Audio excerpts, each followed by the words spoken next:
Hey, everybody. So, yeah, PC press conference started about 20 minutes ago and didn't realize it. So, just now woke up. A little late getting to the party. Right now, we're actually talking about BattleTech. So, this is the only part of any of the press conferences that Skylar would really care about.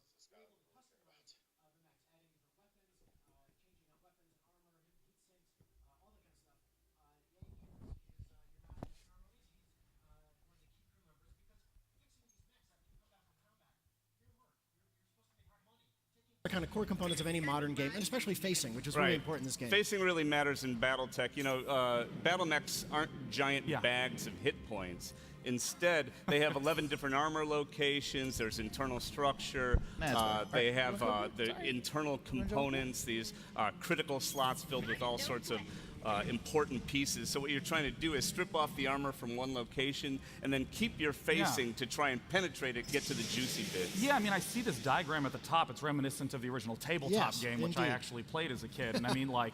As a kid, huh? Thanks, pal. I mean, I understand the same sort of idea where damaging the arm disables that weapon, but the mech can keep going. And you keep going at it, you blow that arm off, and they lose those weapons. And the back is really juicy and tasty, too. You get around the back of a battle mech and penetrate.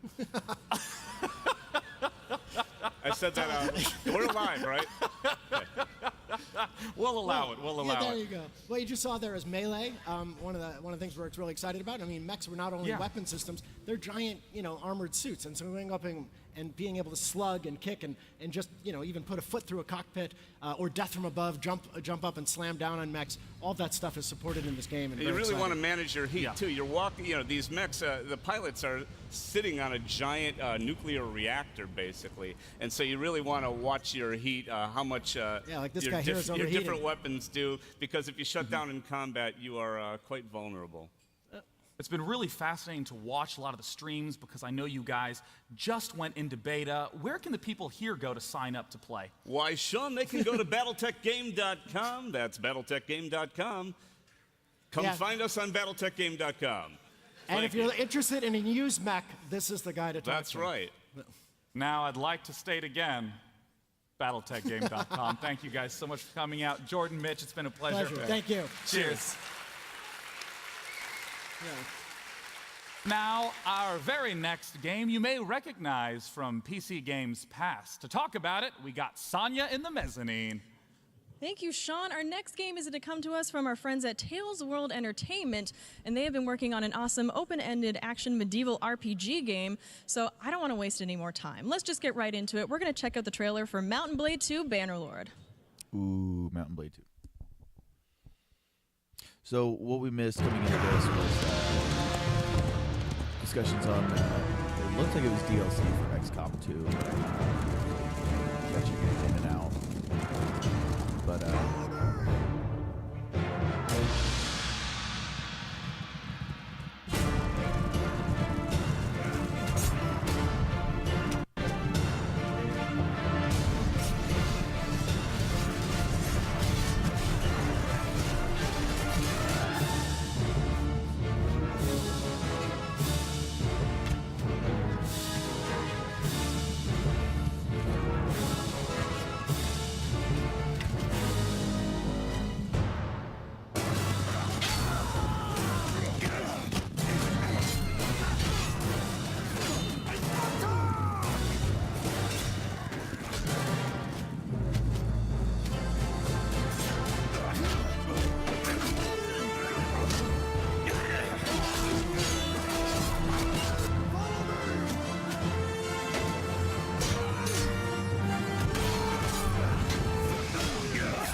That looks really good. Mountain Blade is one of those games that... Always a pleasure so to much have fun to Mountain play. Blade 2 here at the PC Gaming Show. Now, I know we've just gotten started, and we've seen XCOM and Ooblets and BattleTech. We would love to hear your thoughts. Use hashtag PC Gaming Show. Let us know what you think. We'll even put some of the tweets up here live. Not all of the tweets, because that would be a disaster.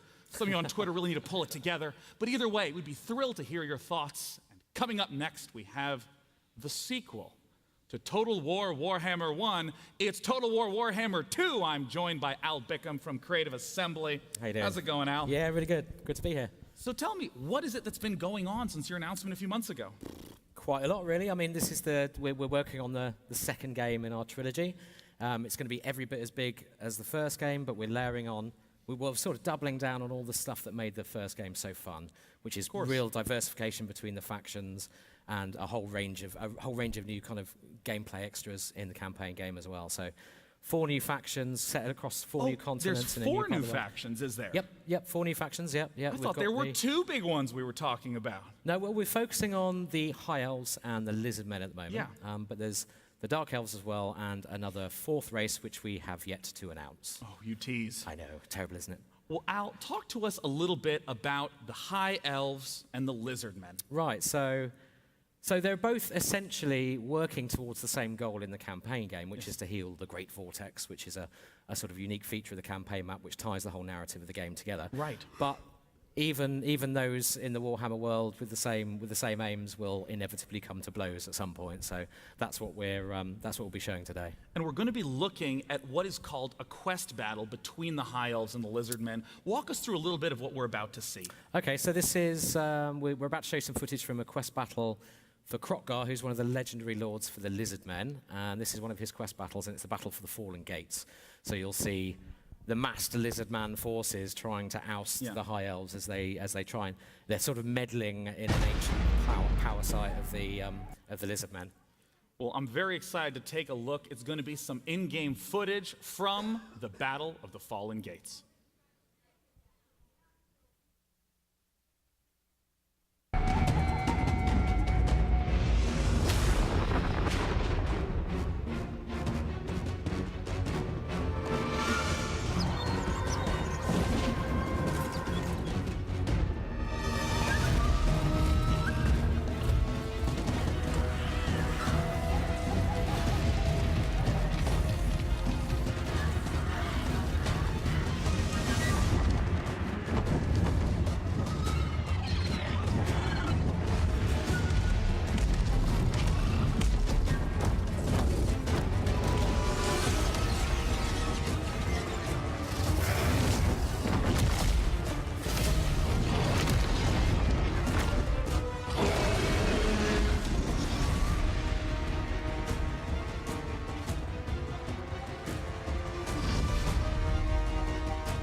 September 28th, Al. That is the first time I think we've got the chance to see that official release date. Yep, we're announcing that today. We're officially out on the 28th of September. So we're available for pre-orders now. We've got an early adopter bonus, which is a really significant sort of bunch of new content for Warhammer 1. It's a new Awesome. race pack, in fact. So yeah, we're out this year. Well, I want to take a step back, and I want to have you talk a little bit about what it was that we just saw in the Battle of the Fallen Gates. Right, so as I mentioned, this is a quest battle, and this is the Lizard Men versus the High Elves. Right. And this is what we've got playable here at E3 this week. So you'll be able to take control of the Lizard Men in that battle and experience that immense diversity and all the crazy stuff that's going on in their army, because they're essentially an army of ancient spacefaring dinosaurs. And they, small dinosaurs that ride big dinosaurs with Aztec space lasers, and it's playing with Warhammer. It's just dinosaurs all the way down. All the way up and all the way down. Yeah. So and Warhammer gives us these toys to play with to make the game with. It's awesome. Well, backing out of the battle, I know that the campaign map in Total War Warhammer was a big hit. What's going on with the campaign level in Warhammer 2? So in Warhammer 2, we've got a ton of new campaign features which lead you to kind of explore and discover and gain new abilities and that kind of stuff. And it's all based around a sort of overarching narrative, so all the races are in tension right until the end. But we're also, shortly after launch, we're also releasing a free update for the game, which will bring the combined campaign map into play, which is the landmass from Warhammer 1 and Warhammer 2 together in a gigantic campaign map where you can play any of the races that you own from both games, yeah. Well, I understand you have presence here at E3, not just in this show, but also on the floor. What are players going to get the chance to play there? Yep, so they can play the Battle of the Fallen Gates. We've got 2 difficulty modes, so a kind of starter difficulty mode and a veterans difficulty mode. And they'll also get to see, we're also rolling, when you play it, you'll see the actual campaign map as well. We've put a video together that details loads of the new features in the campaign map, so you can actually see that in action as well. So if you get a chance, go play. It's really good fun. Well, Al, I want to thank you for coming out and talking to us today about Total War Warhammer 2. Once again, feel free to check it out on the E3 floor, or if you're at home, there'll be tons of footage and updates about the Battle of the Fallen Gates. Now, our next game is in the card game genre, a genre where no matter how hard I try, I wind up playing bad decks and having fun. Here to talk about the upcoming expansion for Shadowverse is Kriparian. Hey guys, how's it going? Kriparian here.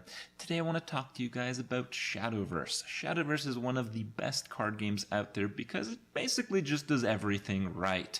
Every time I log into Shadowverse, I have an amazing experience. I can play whatever deck type, whatever deck, whatever cards, anything I want to do. And of course, every time there's new cards added to the game, this whole thing gets forwarded and really the game gets so much richer. And with that, ladies and gentlemen, I give you the worldwide debut of the Wonderland Dreams trailer.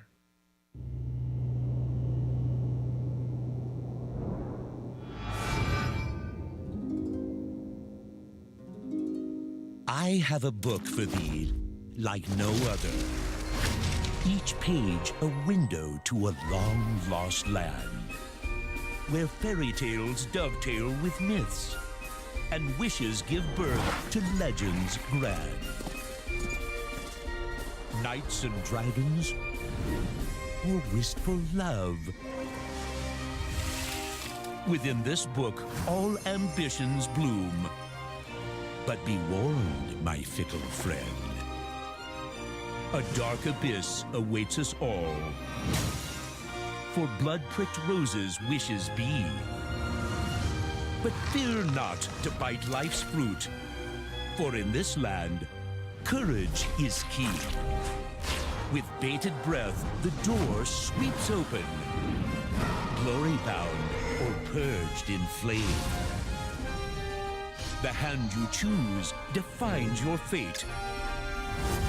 So I ask you, is this really just a game?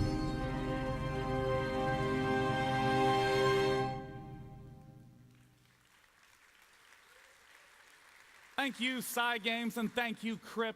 As you know, technology is an extremely important component to games, especially with the ever-increasing power of hardware and with new demands coming from VR. Here to talk a little bit about tech in games is the leader of the software development group at Intel. It's Doug Fisher. Doug, come on out.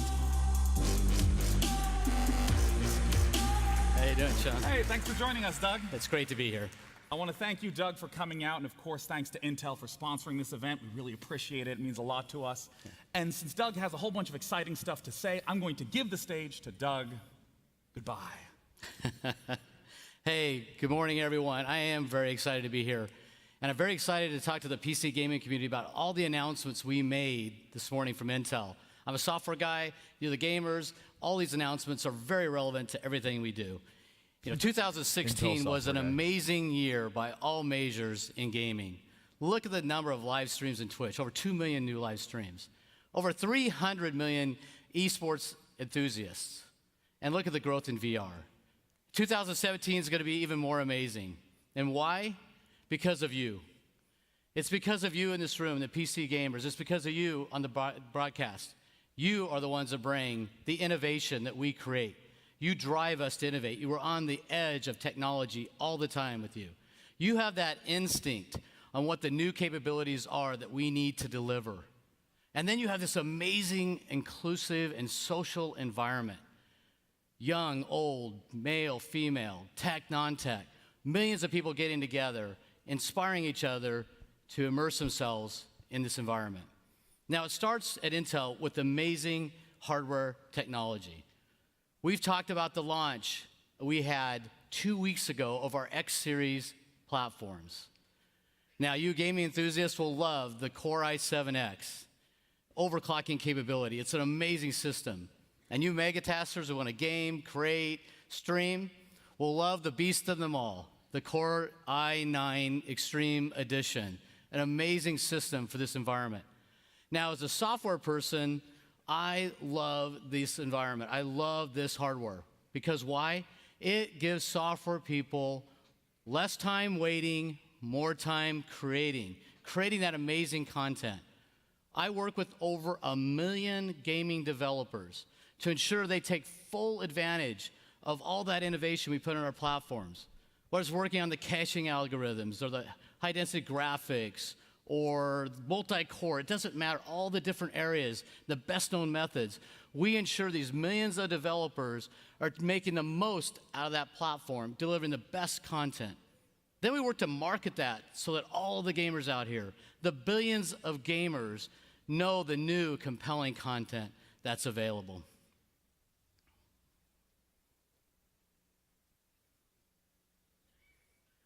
And this is just an example of some of the titles we work with. I'm sure you recognize a lot of these titles. These are just a few examples, whether it's Halo Wars 2 or Overwatch, or in the VR space, where it's Arizona Sunshine or The Unspoken. We're working with all these content providers to ensure they take full advantage of all those new capabilities. How many people have heard of Destiny? Yeah. I couldn't be more excited to tell you that we work with Bungie and Activision to bring Destiny 2 to the PC. Yes, we're bringing it to the PC. Yes, bring it up. That experience is absolutely amazing. And I can't think of a better person to talk about how amazing that experience is than the full-time live Twitch streamer and YouTube broadcaster. Welcome on stage, Tefty Teft. Hey, Tefty. Hey, Doug. How you doing? Good. Great to see you. Thank you. I'm honored to be here. So you really do live, eat, breathe, sleep, dream Destiny. I do. I play a lot of Destiny. I've got thousands of hours, hundreds of raids completions. I've built my community around Destiny on Twitch, and I'm a co-host for, one of the founding co-hosts of Destiny Community Podcast, one of the biggest podcasts specifically for Destiny. So I know a lot about Destiny, and I play a lot of it. That's great. And so when you play it, have you experienced it on the PC yet? I have, yeah. I got to play it at the event. I got to say, the PC experience is amazing. As somebody who's played a lot of hours in Destiny, everybody knows how is it going to transfer, how's the experience going to go from console to PC, are they going to actually be able to deliver? And I can say 100% sure that the PC experience is incredible. When I got to play it, I was blown away. I popped Dawnblade, used a mouse and keyboard, and rain and fire from above. It was amazing. You guys, if you're a fan of Destiny, you're going to love Destiny 2. That's awesome. Yeah. So, is anybody out here going to be able to participate and play with this? Oh yeah, absolutely. It's going to be on the it's going to be on the show floor. The other thing too is they've got tons of PC support as well that's being added to it. So 4K is going to be beautiful looking. It's got 21:9 ratio, uncapped frame rates. I mean, for me personally, I'm going to be looking at pushing 144 or higher for FPS because it's going to be so nice. And yes, absolutely. On top of that, Bungie has told me something specific that is exciting for the high CPU core count chips. They are optimizing the engine so it will take advantage of all the cores in your CPU. So if you do have an i9 Extreme, which, hey, you know, maybe hook me up. Right. If you have an i9 Extreme, it will be able to take advantage of all those cores. That's great. As an enthusiast, PC enthusiast myself, I'm very excited about that potential for Destiny 2. I can't wait to run it out maxed with as many frames as possible. Well, fantastic. You guys all have a chance to take a look at it. Maybe you and I can play later today. That'd be great. All right. It's good. It's going to be on the E3 show floor. So fantastic. Yeah. Thank you very much. Thank you. Appreciate it, Doug. Big hand. That's cool. Out of the gate, already optimized specifically. I love that. That experience. Nothing says it like that, right? All right. So it's not just about the top 8 list titles, but also it's about the broad set of developers we participate with. The independent developers. You can see examples of properties that they've developed. We want to make sure everybody's developing and creating content on the PC to create more and more opportunity to participate in that. We're inspiring these developers through a contest called Level Up. Take a look at the sponsors between Intel. You got Green Man Gaming, Epic, and Razer sponsoring this event. We have real luminaries judging, like Tim Schafer. Yes, Tim Schafer is going to be judging this contest. The winner will be announced at PAX West in Seattle in September. I encourage you to participate. It's a great event. It's a great opportunity for independent developers to get involved and participate. And why do we care? As a software guy, why do we care? Because we want more and more content out there. We want more opportunities for games for others to participate. We want to discover the next big thing on the PC. We don't know where it's going to come from. So we want lots of people participating on our platform so that the next big thing is built on top of the PC. And you, everybody here, all you gamers, you can participate as well. I'm certain as you're participating in a game, you've thought of something new, unique that you'd like to bring to reality. This is your opportunity to be one of those developers as well, or at least influence one of those developers and create that amazing immersive experience, whether you're a gamer, content creator, or even esports. Now, speaking of esports, we had 2 exciting announcements today in the esports arena, pun intended, with ESL. The first being, we have a landmark deal with ESL. Intel is now the global technology provider for esports for ESL. That's great news for everybody in the gaming community because the latest technology will be used for the events, for the studios, the back-end operations, and the streaming capabilities during the event. You'll have the latest technology at those events. Now, the thing I love about sports, and I'm a traditional sports admirer as well, is they have this tradition around these things called a Grand Slam, whether it's tennis, golf, rugby. They have a Grand Slam. And there's no reason we can't have that in esports. And that's why we're excited with Oculus, ESL, and Intel are sponsoring the Grand Slam event, Intel Grand Slam. And all these leagues getting together, and the first team to win 4 of the 10 events will be the Grand Slam winner. They'll collect their traditional prize, but in addition, they'll get another $1 million bonus for being the Grand Slam winner. $1 million. All right.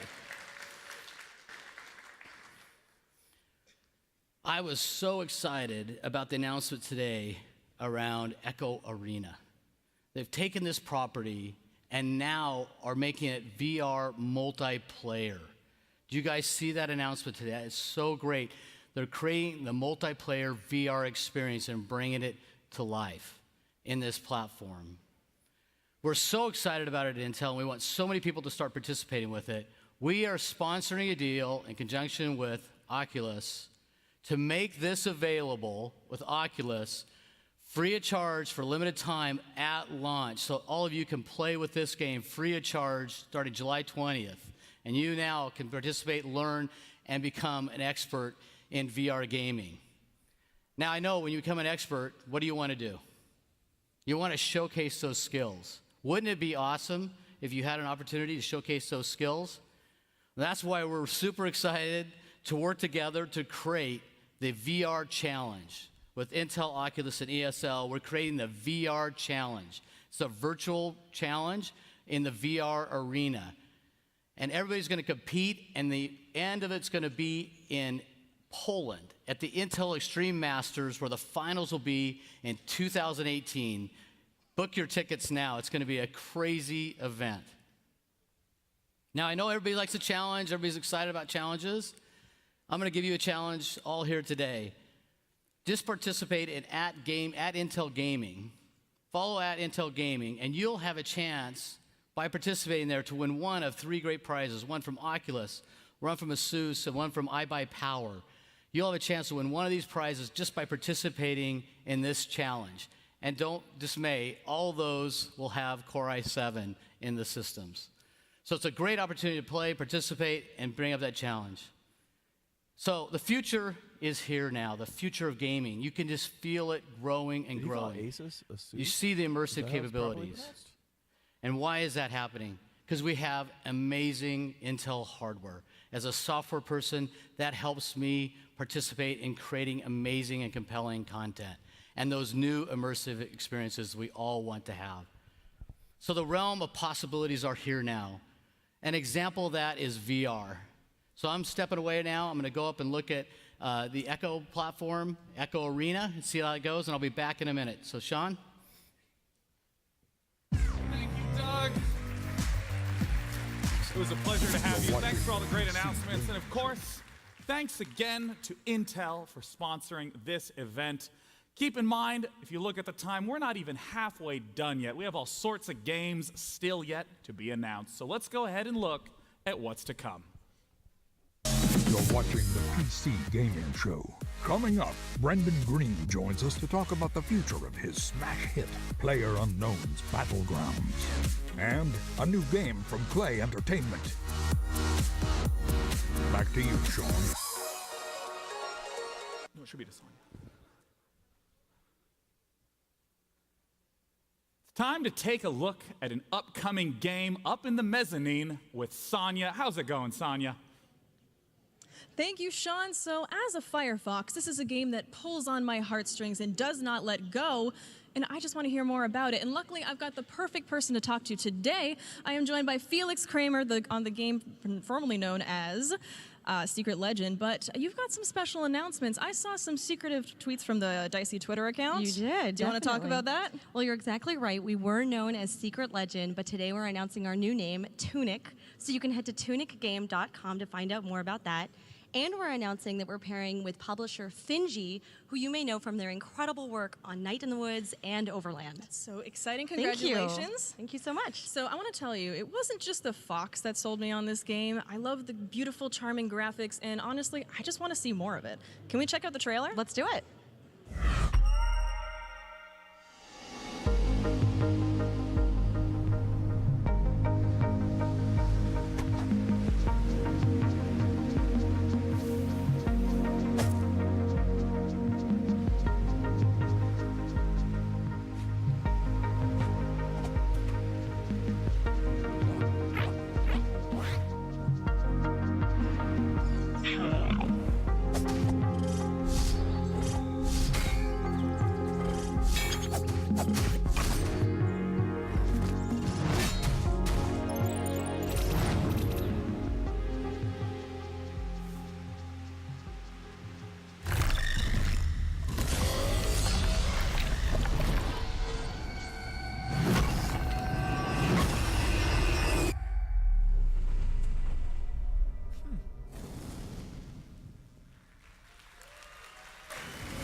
Thank you, Sonya. Now, our next title that we'll be talking about is honestly a huge surprise hit, having just surpassed 3 million sales. You may recognize it as one of the 3 most played and broadcasted games on Twitch right now. It's PlayerUnknown's Battlegrounds, and I'm literally next to PlayerUnknown right now. Brendan Green, welcome. Thank you. Good morning, everyone. Yeah. Thank you.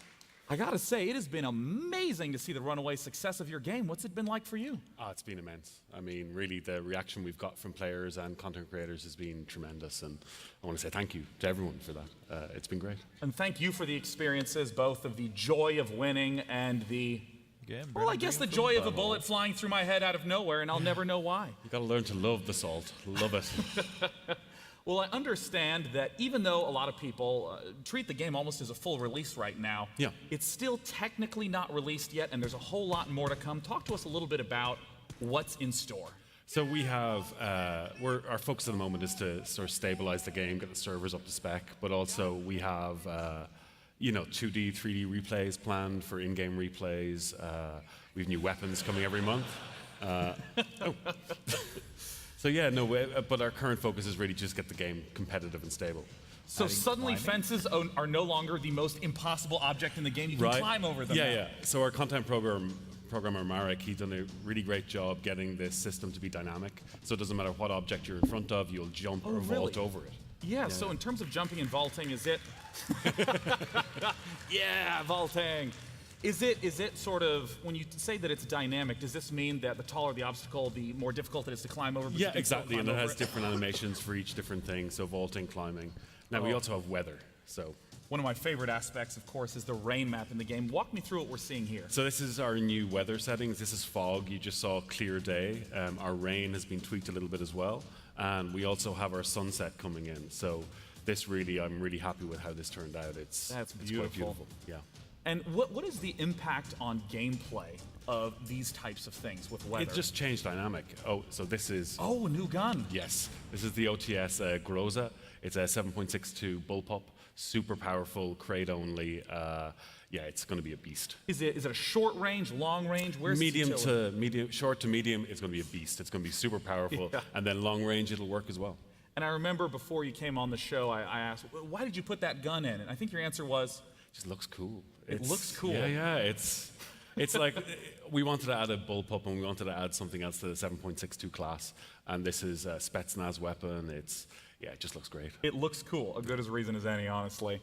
I want to come back to the weather effects. Obviously, they look beautiful. What are some of the impacts that you've seen on the gameplay with the new weather effects? Well, it's just going to change the way you play. So it's not necessarily going to be, you're going to be sniping all the time. You know, with the foggy weather, you're going to have to choose a more kind of CVQ type play style. But it's just, again, to give you a bit of variety and make every game kind of different. You've talked a little bit about what we've seen in the video, but talk to me about long term. What's far down the line for PlayerUnknown's Battlegrounds? So again, we want to finish out the platform and make it a good platform for all kind of game modes. You know, we will have modding down the line as well. Yeah, and it's just creating a stable platform. That's our aim here. I understand that you're also working on new maps. Yeah, so we have 2 new maps coming, one based in Peru, a desert map with sort of ruined cities with sandstorms and stuff. That's awesome. Yeah, and then this other one in the Adriatic, so it has even a ruined cosmodrome in the center of the map with like snowfall, and I'm excited. That's awesome. Yeah. And I know that you've been super involved with the community of regular players. What's in store for those people playing the game right now? So as I said, we have our custom games. We have the 3D replays, which I'm really excited about because it allows you to watch your match back in the engine with the free cam and slow motion and stuff like that. Which is great for content creators. Exactly, right? So you can content creators, yeah. Yeah, and it'll just give you a new way to create like machinimas and stuff like that within the game. Yeah. And the last thing I want to bring up, because you were mentioning this a lot before you came on, you have all sorts of stability and performance fixes incoming. Yeah, so like our focus this month is on our server performance and really getting that stable because at the moment the servers aren't performing the best they could. But you know, so last month our team's focus was on client performance and we improved that broadly for a lot of people. And this month it's on server. So they've already found a lot of things to fix and I'm excited. That's great. I'm sure players will completely stop blaming anything on the game at that point. Right. They will accept responsibility for those losses then. Well, to PlayerUnknown himself, Brendan, thank you so much for coming out to talk about it. It's a pleasure. Thank you, everyone. Climbing weather with fog and sunset. As we get ourselves set up for the next game, we're going to head to the mezzanine with Sonia for a little bit of a giveaway. Thank you, Sean. Sean is pretty cool, right? But you know what's a little bit cooler? A free PC. We're going to be giving away a badass PC from our friends at Intel. This bad boy is going to be rocking an i7 7700K processor. There's a lot of 7s in there, and it's going to be running a NVIDIA GTX 1080. It is worth more than $2,500, so if you want a chance to win, head over to PCGamingShow.com/giveaway and put in your information. Good luck, and back to you, Sean. Thank you, Sonia. And I am pretty cool, right? Jesus, thanks, audience. Woo! I didn't realize you could pinpoint the exact time and date a career died, but we still have all sorts of great stuff in store for you. Our next guest you may recognize from PC gaming shows past. Tripwire Interactive is back with a slew of games to talk about, and I'm joined by creative director Bill Monk. Pleasure to have you, Bill. Hey, thanks for having me, man. Good to have you back. Thank you. As always. All right. You guys have been busy. Congratulations on the recent release of Rising Storm 2.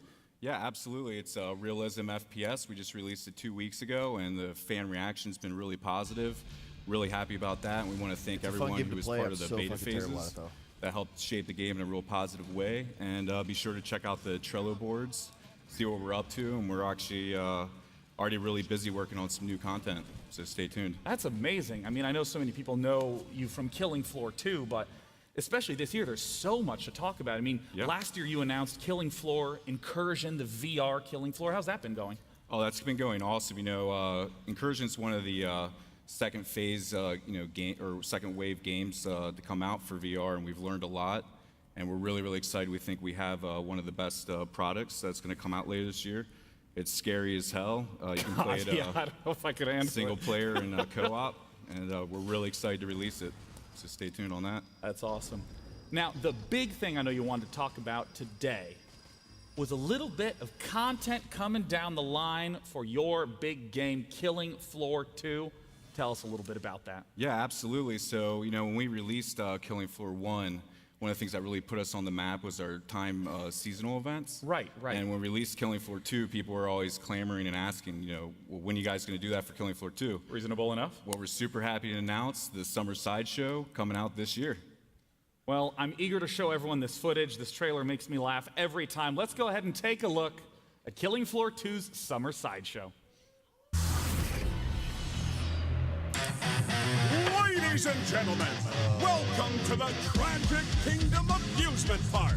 Come on down and play Find Minnie Pukey, Feed the Pound, Dunk the Float, and Pop the... What? Was that a real head? Trade for festive clown makeup, colorful hats, and dozens of other items. Carnival rewards are only available for a limited time. See the adorable pinhead and marvel at the mighty strong pound. What is wrong with him? Hear the bearded beauty, the siren from Fiji. I think I'm gonna be sick. Backed by popular demand. Come see Pukey the Clown and the Monkey Man. Why does the monkey have a chainsaw? Find romance in the Tunnel of Love. Swing on the Queen of Chains. Look at them. Ow! Scream on Pound Mountain. Oh, but that's not safe. See the death-defying firestorms of Dr. Infernum's Pyrotechnic Emporium! Is he actually on fire? Why is that person on fire? Earn new achievements and triumph the new HC-12 shotgun and tactical lever-action rifle! Why do you need a shotgun at a carnival? I don't care, it's unlockable! Why does the carnival cleanup crew need hazmat suits? No, I'm done! This is a horror show! I'm getting out of here! If you can hear this, run! Warning. News and outbreaks and variants and behavior detected. Be alert for new challenges, modes, and threats in the weekly outbreaks. That looks awesome. I mean, I know it's a horror theme, but there's some great humor in this. Oh, yeah. I mean, seasonal events are definitely the most fun to work on. I mean, it's just... We can just go crazy and go goofy. We got clowns. You got the monkey that bangs the cymbal with a chainsaw instead. Midgets on stilts, bearded ladies. We got it all. Tell me a little bit about what is the gameplay? What's some of the stuff that people can experience in the Summer Sideshow? So it's a limited time event. It's only going to last for 1 month. So all this crazy stuff you're seeing here, it's 1 month. Yeah. And there's over 50 cosmetic items that people can gain from playing it totally free. All the Zeds have been replaced. All the voices have been redone. We also have mini games that are, thrown out throughout the map. I saw the carnival games right at the start of the trailer. Yep. We've also got 2 new weapons that we're introducing. And we also have this other mode that we're really excited about. It's the weekly outbreak. Yeah, I saw the weekly outbreak at the end of the trailer. What's the weekly outbreak about? So each week, new gameplay mode comes out with new challenges for the player. We have one, it's starting out with Cranium Cracker, and that's a headshot-only mode. And so no damage unless it's headshot. Yeah, exactly. And then we have another one called Tiny Terror, where every time you shoot a Zed, they actually shrink. They become like little midget Zeds, which is really crazy. And whenever the players get hit, they shrink too. Oh, really? So, I mean, that's just 2 of them. We have 8 total, and it's over 2 months worth of content. And if they're really hard to beat, but if you beat it, you get really cool, precious items and stuff like that. So, of course, I have to ask, when can people play it? Actually, you can play it tomorrow. And it's free on Steam all week. Easy. Yep. So you got no excuse not to try it. Well, I mean, what if people are here at E3? Oh, well, they can play here too. Oh, boy, that wasn't a setup on my part. Right. Yeah, whereabouts is it at on the E3 floor? That's at the PC Gamer Show. Oh, that's right. It's at the PC Gaming Show booth. We have our own booth here at E3. Yes. Oh, I'm glad that 2 of you are very excited to hear that. The first of many, right? This is going to become a tradition. Indubitably. Yeah. I'm not in charge of the budget, so yes, of course. Well, I want to say, Bill, thank you so much for coming out. Congrats on all the projects and the progress. Bill Monk from Tripwire Interactive. Thank you. Cheers. Let's head back up to the mezzanine for a little bit of social with Sonya.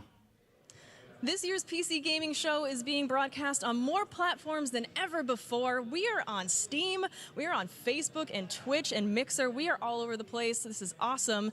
And guys, if you're on Mixer, you gotta sweet talk the mods a little bit. Be kind of nice to them because they're gonna be giving away games throughout the entire show. Unfortunately, no free games for day 9, but sorry. Back to you, Sean. I'll happily buy them. Yay, video games! Now, if any of you got the chance to see the conferences leading up to today, there's a lot of exciting stuff going on. In particular, Microsoft has had a whole slew of games people are pumped for, including some that are going to be at this show, starting with the first ever incarnation of Forza Motorsport coming straight to PC. It's Forza Motorsport 7. Joining me to talk about it is the creative director of Forza Motorsport from Turn 10, Bill Giese. Come here, Bill. How's it going? Yeah, Bill, congratulations. Thank you. The announcement yesterday must have been really exciting for you guys. Huge announcements. We revealed a car to the world. Not an in-game car, a no, car. An actual car. That's normally saved for car shows like Geneva and Paris. Yeah. We revealed a car here at E3, the Porsche 911 GT2 RS, to the world yesterday. It was awesome. You know, I've gotten the chance to play the previous Forza Motorsport games, and they always struck me as a racing game not focused on being cartoonish or strapping guns to the car. It's about hyper-realistic racing. Forza Motorsport is about precision, it's about competition, and we've rebuilt Forza Motorsport 7 from the ground up to really recreate that feeling of driving a car. I can appreciate its marvel. The cars, we have over 700 cars. Game. Every single one of them, they're going to rattle and shake. It's going to scare the crap out of you. What are some of the things that you've done to bring that experience to PC? Well, going to PC has been awesome. Not only will it have mouse and keyboard support, but with multi-USB, we have every fan-requested wheel on the market. And it's been exciting for the team. That's a lot of USB It's a lot devices. of wheels, let me tell you. And we've been testing that. Last week alone, we brought in any USB device we had, and we played on a Guitar Hero guitar and a DDR pad. Now, you're not going to do that, obviously. That's not how real racing works. That's not the hyper-realistic part. But whatever you have in your closet, plug it in, you're ready to go. Now, what about for low-end PCs? There's obviously a lot of people who are on budget devices. I mean, what about for them? What's the optimization been like? Well, it's been great. Going to the high end of 4K, unlock frame rate, 21:9, but we've also lowered our min spec as well to include i5. And no matter where you play, it looks and plays great. And speaking of looking and playing great, you're here at E3, and I understand you have some out-of-control rigs that people can actually play the games on. Absolutely. Come by the show. We've got 2 hydraulic rigs in 4K on Ultra 4K PCs. Hydraulic rigs? You didn't tell me that. Yeah, bring a vomit bag and come on, check it out. It looks awesome. Well, awesome. Bill, thanks so much for sharing with us. Thank you. Thank you, everybody. I'm incredibly excited of all the stuff Microsoft's doing. You just got the chance to look at Forza, and now coming onto the stage, I am replacing Bill with Ted Timmons. He's the PC design lead at Rare to talk about Sea of Thieves. Come on out, Ted. Hey, Sean. Ted Timmons. Thanks for having me. Welcome. It's a pleasure. So, Ted, talk to me a little bit about what is Sea of Thieves. Yeah, so we feel like we've made the pirate game you've always wanted. When you think about sailing around the open seas, you and your crew of crewmates, basically it's Pirates of the Caribbean meets the Goonies. What are some of the things that you're showcasing here at E3 in the game? Yeah, so for anyone who didn't see the briefing yesterday, we showed off great new features like riddle map storms and firing yourself out of cannons. Or a common pirate pastime. Yeah, pretty known. Now, I had to ask the same question to Forza Motorsport. What are some of the things, some of the features that you've added in to focus on the PC experience? Yeah, so we've got things like 4K, unlocked frame rates, or everything you expect, but we've also brought our gameplay footage in 21:9 as well, my personal favorite. Your favorite resolution, one of the top 3 favorite resolutions Yeah, of it's probably there with 32:9 and 16:9 as well, probably. So, tell me a little bit more about the PC version. Obviously, it's probably a challenge to try to develop for 2 different devices at once. Yeah, so we decided to change our approach to the game. We're actually building both versions in parallel because we felt that's how we deliver the same game on the same day. So it's not a port from one device to the other? Correct, yeah. We felt it was really important just to build them together from the very beginning. Just one single code path? One single code path, yeah. Awesome. Well, I know a whole lot of people here are curious to get their chance to play it. Is there an official release date or an opportunity for them to play it? Yeah, so we're coming to both platforms in early 2018, but right now we have a technical alpha. You're welcome to come sign up. We have thousands of PC players playing already. So yeah, come join us, seaofthieves.com. Once again, Ted Timmons. Awesome, thank you very from much. Rare, thank you. Cheers, guys. Seaofthieves.com. Now, this next title is one I'm personally very, very excited about, given the fact that when I took one look at the trailer, the striking visual style just grabbed me. It's an evolution of Cyberpunk, a game called The Last Night. Here to talk about it is the creative director at Odd Tales. Join me in welcoming Tim Sauret. Hello, Pleasure, Sean. Tim. Hello. Welcome. Pleasure for me. Thanks for coming out. Let's ask the obvious question. What is The Last Night? The Last Night is what we call a cinematic platformer, which means it's not a game like Mario where you have to jump from platform to platform, but it's more story-driven. It's more reminiscent of old classics like Another World, Flashback, or Oddworld even. Oddworld, I was going to say, reminded me quite a bit about it. And I saw that you guys had the big announcement reveal at Microsoft yesterday. I mean, that trailer was such a hit. It blew up. What was that like for you guys? Yeah, we are obviously super happy with the trailer reception. It's been absolutely incredible. Now, of course, I have some concerns I want to address. I am embarrassed by some tweets I made in the past. I want to apologize for those. They do not in any way represent who I am today or what The Last Night will be about. Well, let's talk about what the game is about. I know that the setting of The Last Night is super important to the character of the game. Tell me, where are we right now? I want you to imagine a world where machines are surpassing us in every possible way, Right. So not only physically, but also intellectually, emotionally, even creatively. So in a sense, like any job that you could possibly imagine, an AI does better. Absolutely. Including being a host for a PC gaming show. Including that. Well, I imagine, thank you, this one person who is also excited about the booth. Now, in terms of this world, this must give a kind of sense of existential crisis to all the inhabitants. Yeah, like the way I can... Like, what is it like to be a person in this world?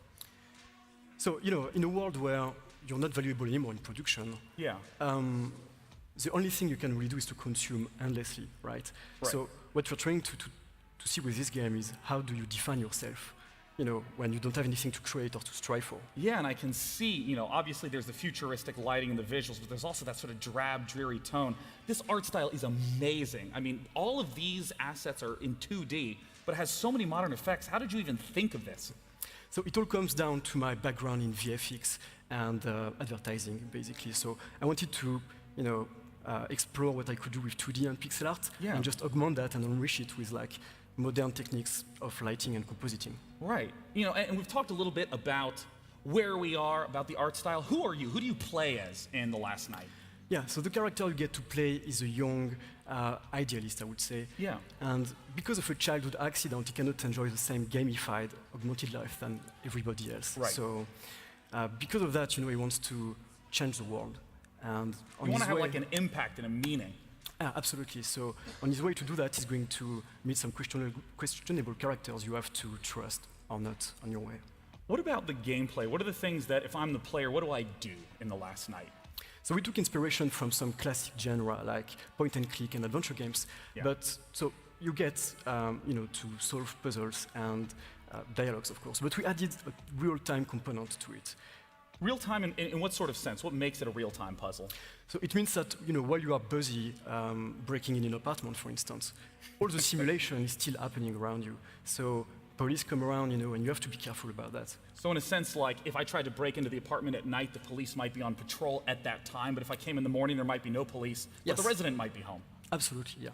So that means that, if you see the police coming around the corner, you better, just hide, pretend to be a hobo, or maybe draw your gun. You also mentioned that the structure of the game is in one night after the other. What's that like? Yeah, so the game is structured around several nights, so it spans on several nights, and they are all interconnected, which means that what you tell people on the very first night, and what you do also is all remembered. So if I'm just in a conversation and just walk away in the middle of it? Yeah, they will remember it. They'll remember, like 2 days later, they'll be absolutely. angry. Yeah. That's fast. That must add a huge amount of replayability since the world is just changing based Yeah, upon we're your taking a lot inputs. of pleasure to hide a lot of stuff in the city, and we hope the community will have fun to figuring that out collectively. So, yeah. Well, again, I love the art style. I love these story-driven adventure games. Thank you so much, Tim. Thank you, Sean. I'm looking forward to it. Cheers. Thank you. Bye. Once again, that's oddtales.net for more information about The Last Night. Now, this next game surprised me. I'm sure it will surprise you because of its style. It's from the makers of Arma, the realistic military simulator, and DayZ, the zombie survival game. This one has a much more playful tone, though. Let's look at the next title from Bohemia Interactive. It was the mother of all storms. But somehow I just knew everything was going to be... Well, being stranded on a desert island is a lot of fun. You get to meet new friends. You get in shape. And you learn how to craft. And because it's your land, it won't take long before you call that place a home. But that's just the beginning, because here, you can do anything.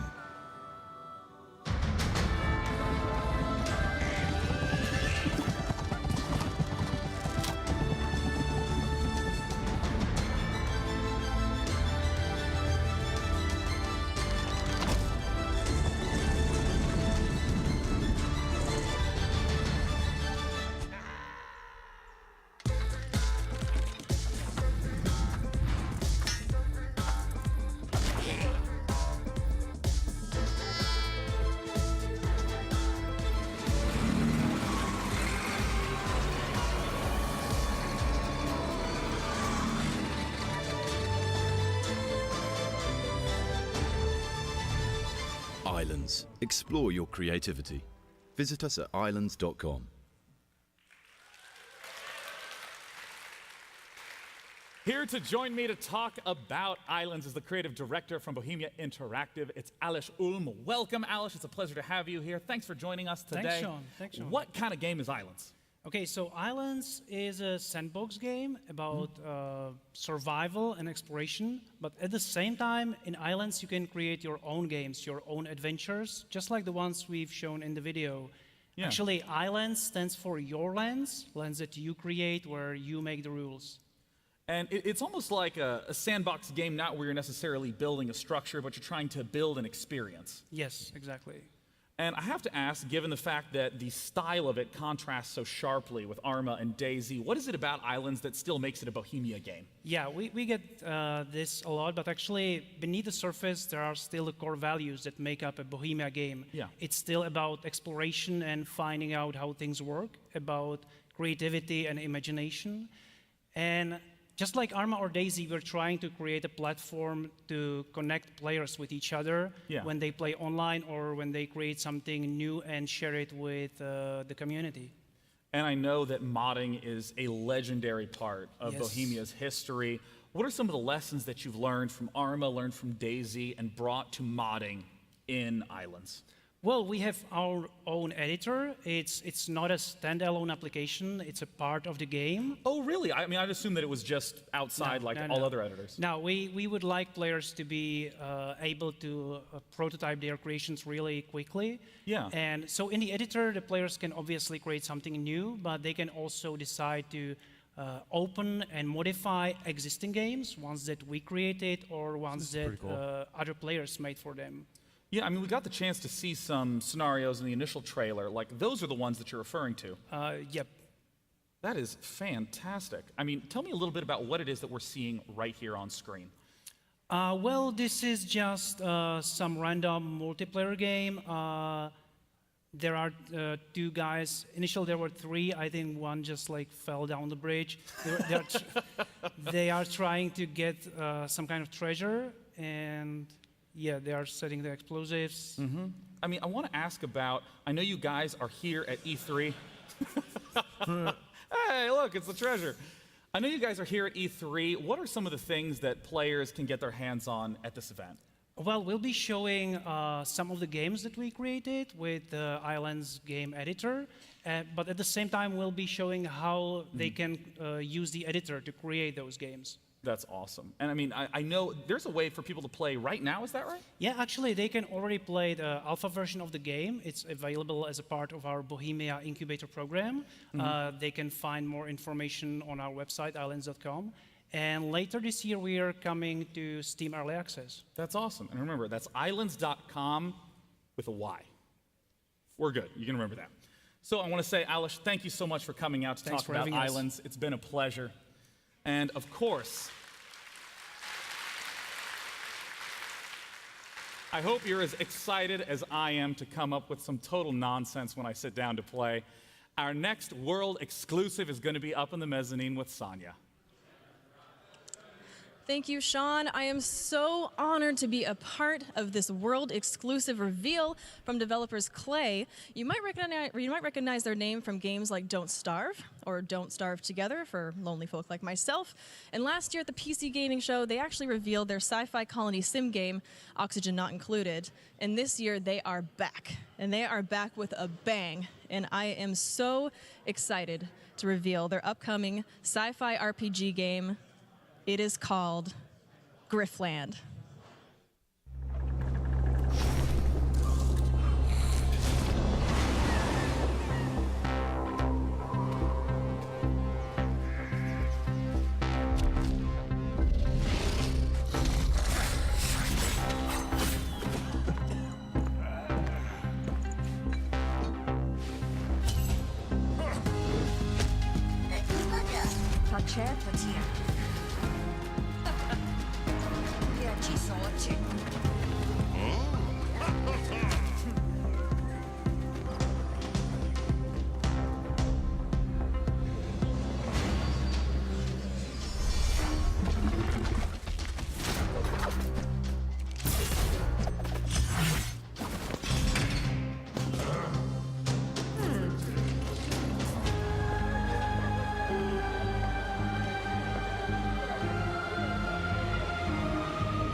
I absolutely love Klei games and can't wait the chance to try Grifflands.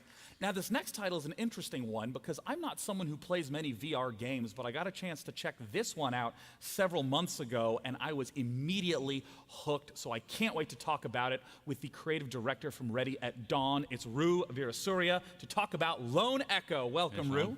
Thank you for having me. It's good to have you here. Now, Rue. Yeah. I've gotten the chance to play Lone Echo, but a lot of people here maybe haven't seen it or heard of it. Just walk us through what is the game. So the game, the Lone Echo, is a single-player experience in VR where you play a cybernetic AI on a mining station in the rings of Saturn, and basically in the game you're allowed to move in zero-G freely. You can interact with everything inside the environment, and also you'll see that you have an NPC that you can interact with. You can use your hands basically to go everywhere you need to go. This was the thing that was so amazing for me. You stand still and then you use your arms to grab onto objects in the environment, to push and pull yourself around. And it was really amazing to move that way. I've never seen this before. Exactly. I mean, that's basically where the genesis of the project was. We built the mechanic to build the game. So the mechanic was this idea that came from watching ISS space station astronauts, moving around.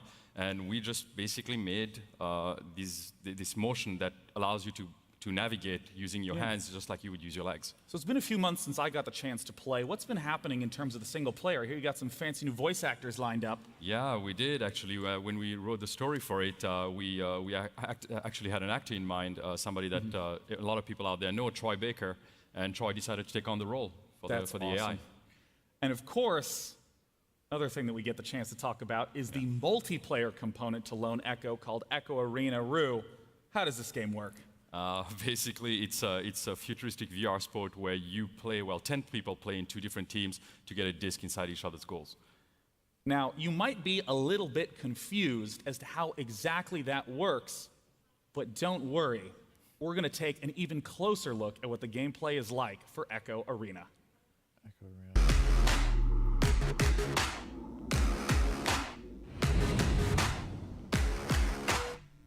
In zero gravity, Players fly faster. Passes go farther. Strikes hit harder. Stakes get higher. And victory tastes sweeter. This is Zero G in the Echo Arena.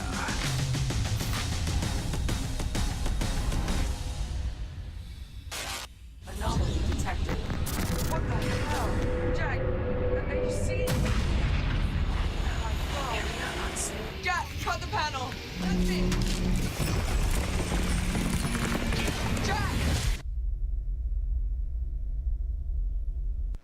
We are up here with Echo Arena in action as some of the Ready at Dawn developers are playing against each other. So, Doug, welcome back. Hello. Thank you. It's awesome to have you. But listen, before we get into VR, I really wanted you to tell me a little bit more about the Grand Slam event. Yeah, I'm very excited about that. I'm a big sports fan. So tennis, golf, rugby, they have their Grand Slam. Now we have it in esports. So with Intel, ESI, and DreamHack, we now have our Grand Slam, which is really exciting. That's awesome. That's exciting. So I'd like to know a little bit more about Intel's involvement with this game. You know, we've been involved working closely with the best VR developers for a long time, and I'm excited to work with Ready at Dawn as they're delivering the next second-generation VR game. They've been an ideal partner to enhance that experience to scale to the most performant CPUs like the i7 and i9.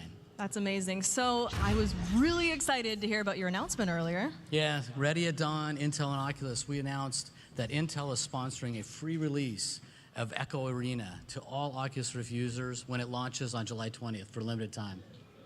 And this is because we want as many users as possible on this system. We want to ensure that everyone, including these guys behind us, the gamers behind us as you see, that they try and experience the future of VR and esports. So speaking of esports, I would really love to hear more about Intel's involvement with esports. Intel has a long history as a leader in esports. We worked with companies like ESL for the Intel Extreme Masters. And we're excited about Echo Arena and the growth of VR esports.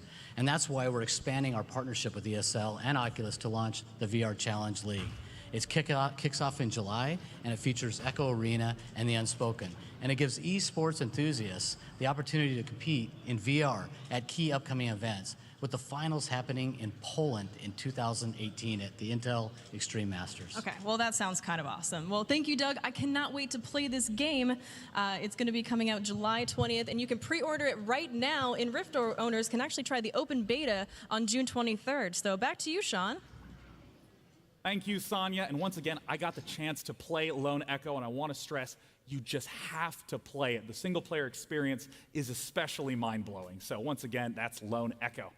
Our next guest announced a game 2 years ago under the title Project Blue Streak, and we now know it as Lawbreakers. Here to talk about not just gameplay, but cold, hard dates is the CEO of Boss Key Productions himself, Cliff Bleszinski. Welcome to the stage. Thanks for having me, man. Thanks. Now, Cliff, I know that you guys in the past have been doing a lot of alphas and betas. How have those been going? They've been going well. The alpha, it was all right. And then the first beta was good. The second beta was great. We're doing our final closed beta June 28th. If you have a key, sign on to Steam, download the latest update. And then we're doing our Rise Up event, which is a full open beta June 30th. Hop online, play the game, let us know what you think. And I got to ask what it has been like to have people play the game, to give feedback in those betas. How has that shaped the experience? Well, a lot of developers and publishers, they do these kind of bullshit marketing betas where they're like, oh, it's our beta and the game's out next week. I'm like, that's not really the case. You're not going to be able to fix anything. So for our game, we found that the Rommers shotgun was way too spammy. Overcharge wasn't that exciting, so we sped that up a little bit, and we sped up the characters. We took actual feedback, and we're integrating it into the game. And these are more than just balance changes. I imagine that speeding up the pace of things creates a pretty different balance dynamic across the board. Yeah, I mean, you change one thing, it's the butterfly effect. It affects everything else. And is the game going to be balanced on launch? No. That's why we need people's feedback. Play the game, see what characters are overpowered, underpowered, and then we'll introduce new characters and reshuffle the deck. And I know that it can't be in beta forever, so Cliff, tell us when it's out. Can I get a drum roll? Audience, go! Do a thing! So the game is finally dropping on August 8th on PC and PlayStation 4. Oh, that's soon. $29.99. None of that $60 multiplayer only bullshit.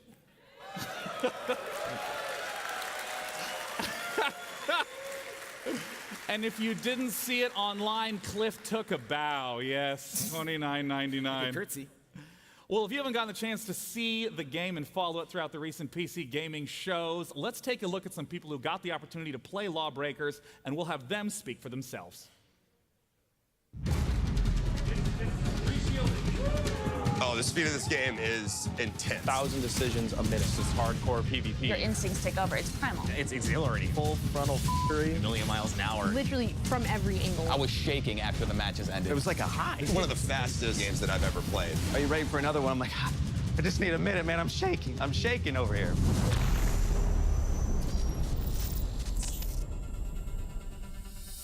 I think the thing people are going to find in this game the most enjoyable is simply how difficult it is. There's a pretty impressive skill gap. You can't just sit down and dominate within an hour or two. Practical skill required. Precision aiming, the ridiculously fast movement. And mechanically, it requires a lot of aim, a lot of vision and game sense. It's a twitch shooter. It's how a twitch shooter should be. The action's going to press you, and if you don't keep on top of it, you're just going to get blown off the map.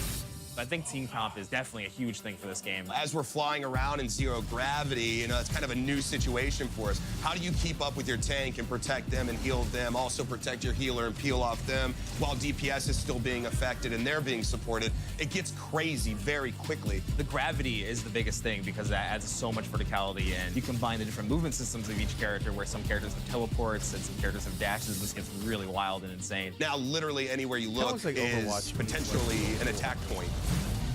I am literally under the map, saving myself from a grappling hook, whipping myself into the air, shooting at anyone below. You need to check every possible corner. People are going to fly you with jetpacks, they're going to fly at you with double swords. You're going to have someone that could just jet up in the sky, and all of a sudden now you have to worry about getting up there.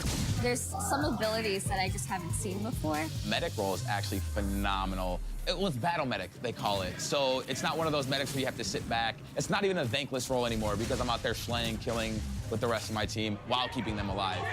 Wraith's got a really good one. With the sliding and the jump into zero-G, that's great. Getting like through the map that fast is ridiculously fun. I've been using the Vanguard to drift off the side, so I've been coming up behind the enemy. It took like 3-4 rounds before they caught on. With the gunslinger, he's a very precision character, so just spinning around and popping someone in the head real quick, it feels great. The game is just aggressive all the time. And this game gives you so much variety of motion. I never felt more tested. It makes you think in a completely different way. The fastest speed I've ever seen in my life. Crazy when you're playing it.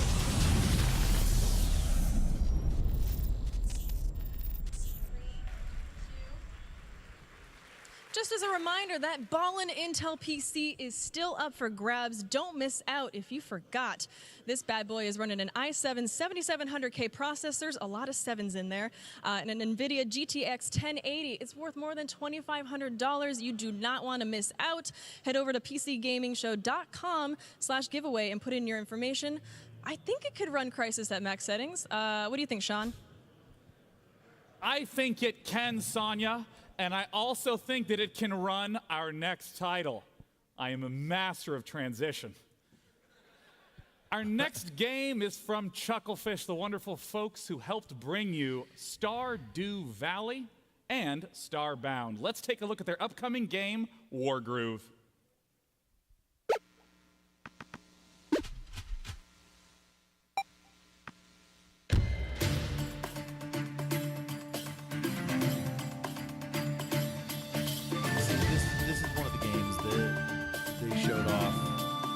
Switch, and I've been sitting patiently waiting.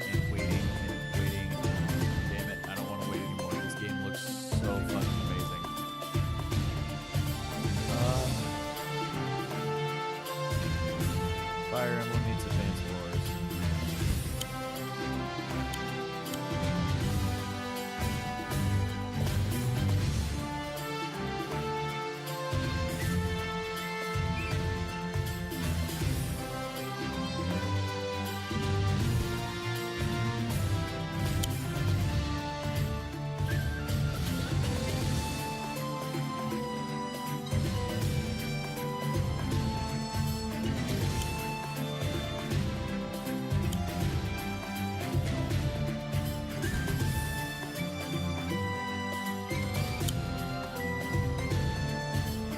Here's my thing. Can I get a goddamn release date? I want to have somebody out there on stage talking about this game. That's the biggest thing I want to take away from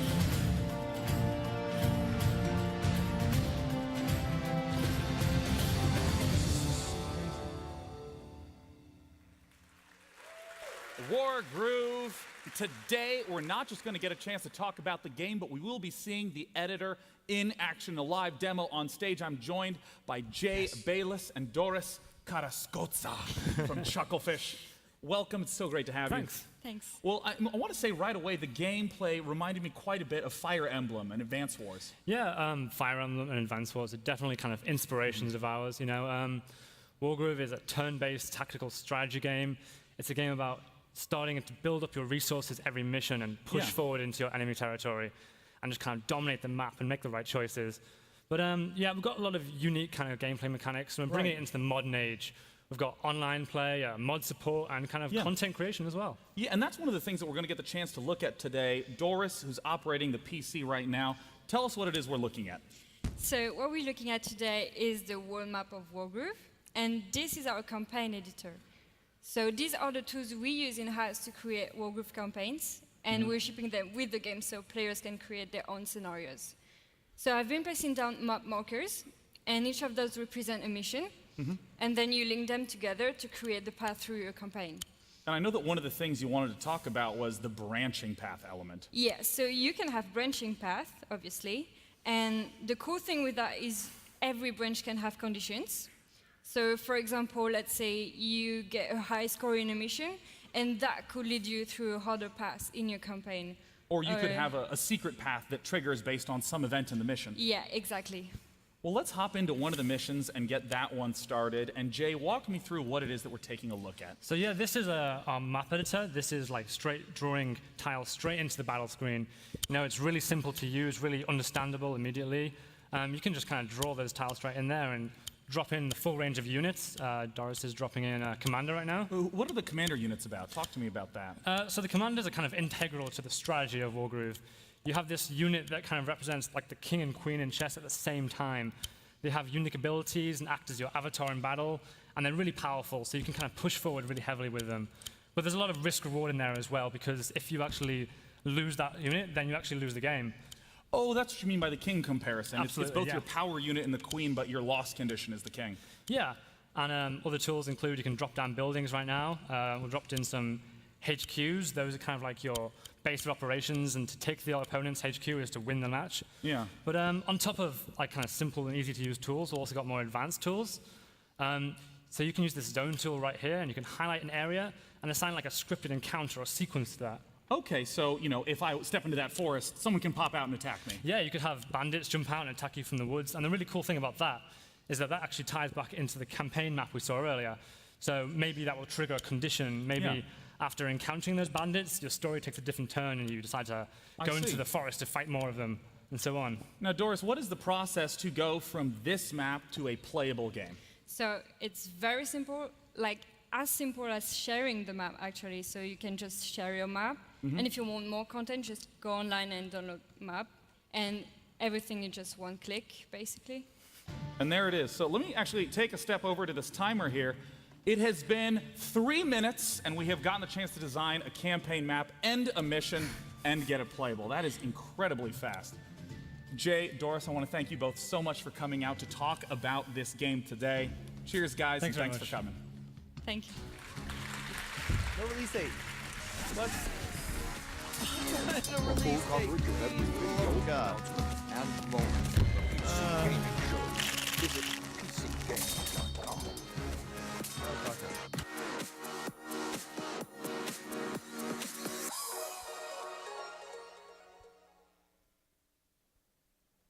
The next game that we get the opportunity to talk about is the sequel to Middle-earth: Shadow of Mordor. It's Middle-earth: Shadow of War that has an officially announced release date. Guys, it's October 10th.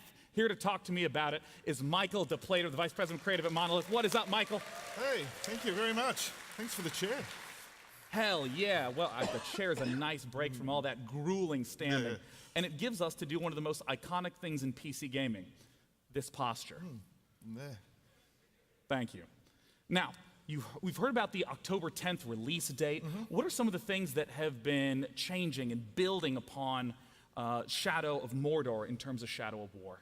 I think what we've tried really hard to do, although it seems pretty obvious, is take the things that were good that worked in the first game, so our combat and the Nemesis system and this world that we'd created, and to build on that, but also to take the lessons we learned in the first game and really improve those. So really make this into a truly epic fantasy that's kind of up there with if you go and see Return of the King or Lord of the Rings, and really focusing on the story and the characters as well. I mean, you've been talking all throughout about how important story is in Shadow of War. What does that mean in terms of the work that you're doing? It means paying off the epic scale, so having these titanic full-scale battles. It means the stakes of the story, so we're facing the most iconic and powerful villains, you know, Sauron and the Witch King and the Nazgul. And it means having these incredibly memorable and personal characters, so allies and enemies that you're working with. And in terms of E3, what are the types of things that you're showcasing here that people can see? Oh, the reason we're really excited for E3 is two things. People being able to get their hands on the game and play it.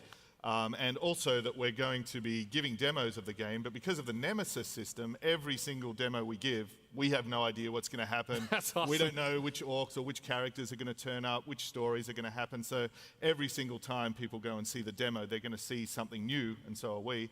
And because of that, we really wanted to share that, not just at E3, but for anyone who wants to tune in and watch those demos as well. Yeah, and of course, you see all the information for how to watch those online throughout the entire duration of E3.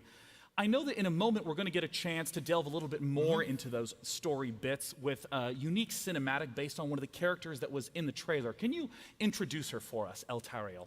Yeah, so she's one of the new characters we're introducing into the world and into our story, Eltariel. She's the Blade of Galadriel. So she's essentially an assassin that's been sent to Mordor to hunt down the Nazgul and to hunt down anyone corrupted by a ring of power.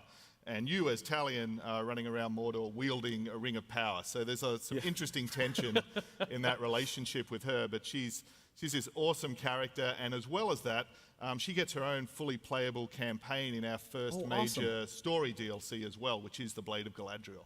Well, before we hop into that, I just want to say, Michael, thanks so much for coming on to talk about Shadow of War. We talked about how important story is to Shadow of War, so let's take a little bit of a look at 2 minutes of the cinematic, Eltariel meeting Talion.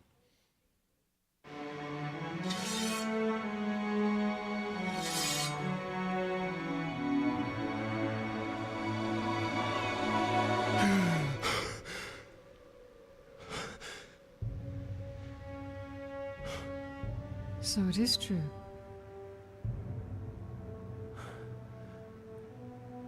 You killed me. And yet you live. What is that like, to die and live again? Do you feel pain? Do you suffer? What of the city? Of the Palantir? The Nazgul have taken both. They belong to the Dark Lord now. Then I have failed. What if you keep fighting? Wields the light of Galadriel. We can recover the ring. Your rings are the cause of all this, Elf Lord. You can see him. I see him. Who are you? I'm the Blade of Galadriel.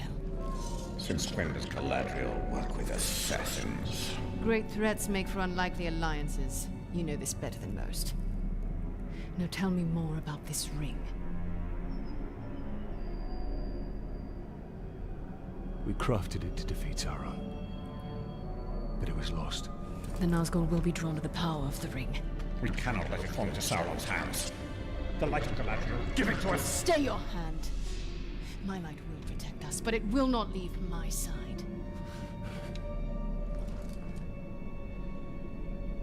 We must move quickly. Try to keep up.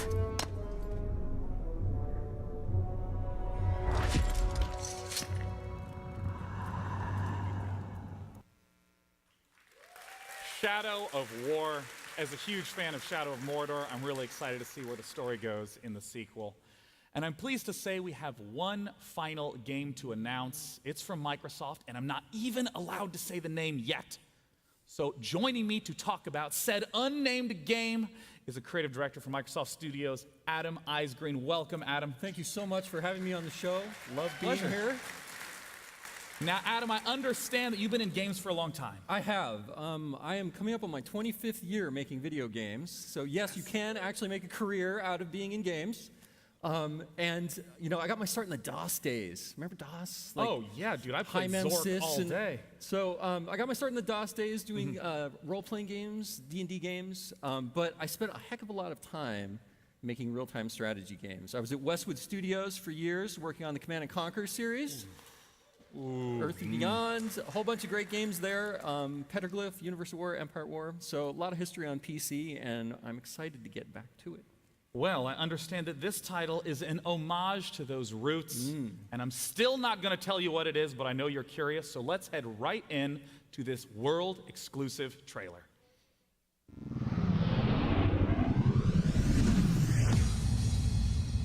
World exclusive.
That's pretty cool.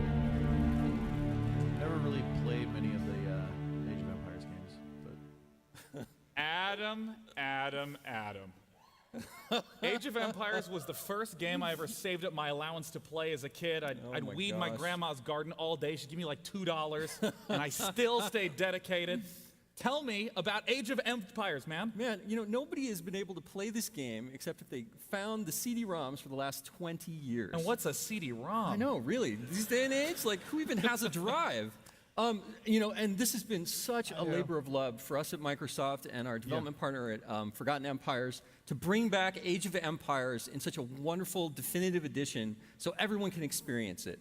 I want to talk about all the stuff we saw in the trailer start to finish. Talk to me about the graphics. Those sprites are gorgeous. We have redone every single asset in the original Age of Empires. Every animation, every tile set, everything that made Age of Empires great, we have carefully and lovingly taken and made even better and better.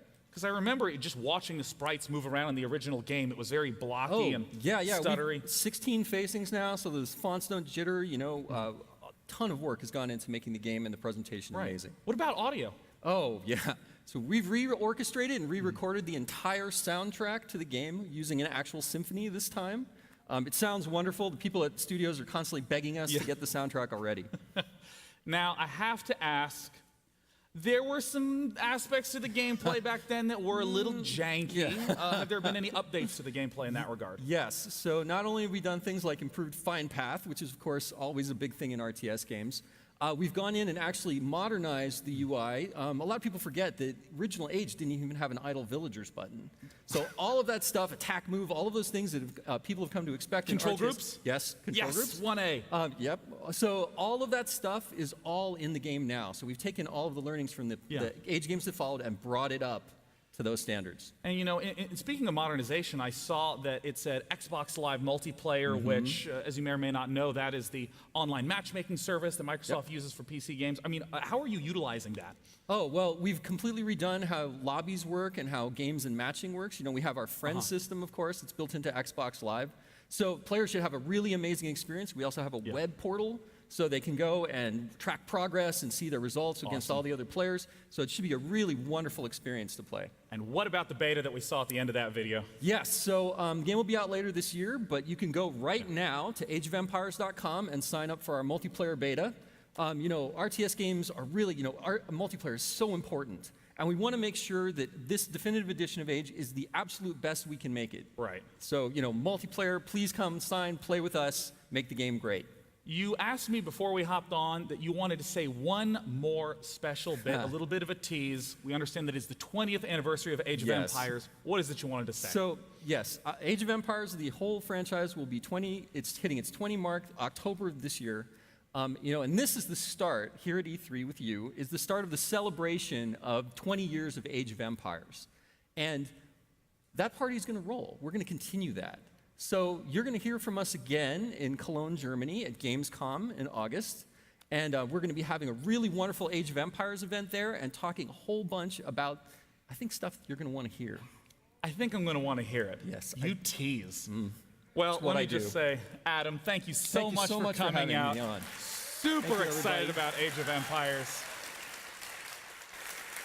And with that, our slew of announcements comes to an end. Before we depart, let's head back up to the mezzanine with Sonia for one last hello. Thank you, Sean. I had an amazing time being a part of some awesome game reveals and kicking it with you guys today. If you want any more information on any of the games that you saw today, go to pcgamer.com. If you want to hang out with me and check me out on the internet, at OMG It's Firefox, pretty much everywhere. I had a blast, and for one last time, back to you, Sean. Thank you so much, Sonia. I gotta say, it was a blast. I hope you had a great time. Thank you all so much for coming out, all of you who braved LA traffic to be here in the morning, all of you who tuned in online. Thanks to our sponsors, Intel, Microsoft, Bohemia, Tripwire, Cygames, and Nexon for help making this event possible. It is an absolute pleasure to have your support. And I'd also like to give a shout out to all the developers and the publishers at their recent conferences that have been going on in the last week. We were super excited about the titles there and following them closely because we're gamers at heart, and we hope that you too enjoyed what we had to share with you today. And as crazy as it sounds, E3 starts tomorrow. So we hope that you get the chance to get your hands on some of the titles that were announced in the last week that you're pumped for. From all the folks at PC Gamer and from me, Day 9, have a wonderful day and go play some video games. We'll see you next year.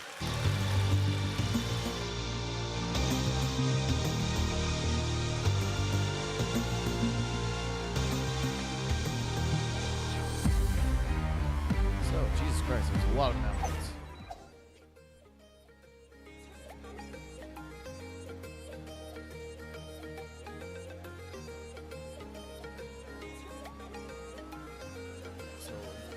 A lot of stuff for PUBG, a lot of stuff for Killing Floor,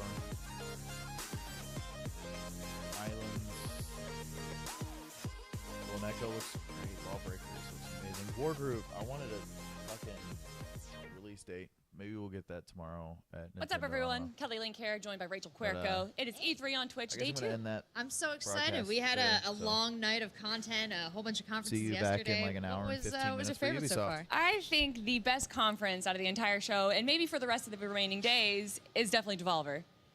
We should just wrap it up. No, Pack it in. no Should one we go can, home? You It's can't done. beat that. That is the peak pinnacle performance of what a developer wants to bring to E3. Well, and there were only about 40,000 people watching on the Twitch channel last night when Devolver did have their conference. So if you're confused about what we're talking about, I would totally recommend you go back and watch the Twitch VODs because Definitely. it's kind of going to be talked about, I think, going